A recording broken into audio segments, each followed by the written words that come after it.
The next few days will be critical as House Speaker Kevin McCarthy will count the votes to get the bill across the finish line. So I want to bring in Republican Congresswoman Nancy Mace from South Carolina, who you just heard there has been an outspoken opponent of this bill. Congresswoman, thanks so much for joining us tonight. Thank you for having me this evening. This bipartisan deal struck over the weekend has concessions from both sides, yet you say that your fellow Republicans were, quote, outsmarted by the White House's negotiating team. What's missing from this deal that would turn your vote around? Well, actual spending cuts are what's missing, because in this bill, there's actually no cap on the debt ceiling for the next 2 years. It actually adds $4 trillion to the debt based on the spending that is in the bill.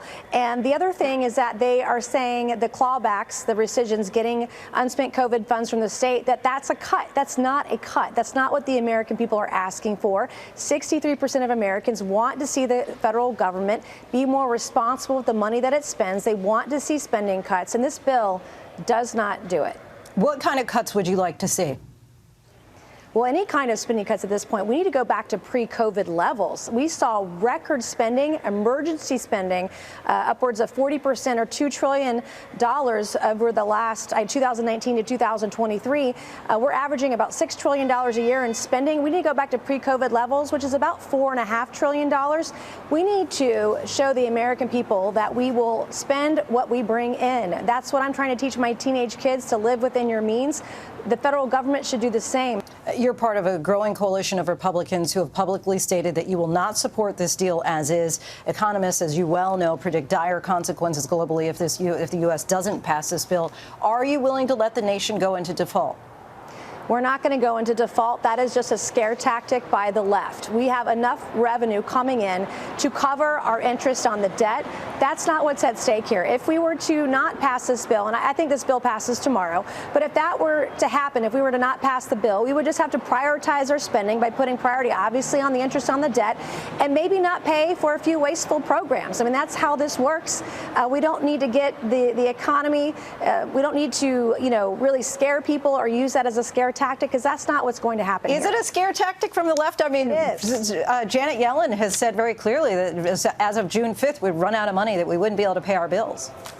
Well, again, we have enough revenue coming in to cover our bills, starting with the interest on the debt, and we would have to prioritize our spending. If that means a couple of wasteful programs don't get paid for, I'm okay with that. I think most Americans would be. America wants us to cut spending. Congressman Dan Bishop has said nobody could have done a worse job about Kevin McCarthy and the negotiating team, and has said that this deal could be grounds for Speaker McCarthy's removal. Do you agree with him, and would you vote to make that happen?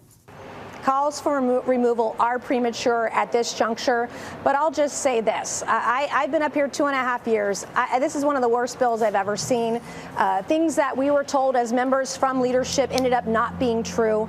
And I'm not going to lie to the American people. I'm not going to lie to South Carolinians. I'm also not going to lie to my colleagues up here, which is why I read the bill multiple times over. I read it twice.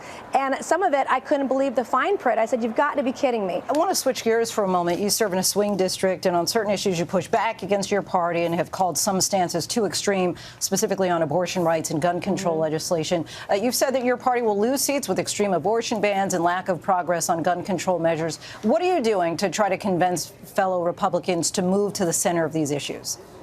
I've been a strong, outspoken advocate for women. I want to show that I support women, I support women's rights, and I support the right to life. The two are not mutually exclusive.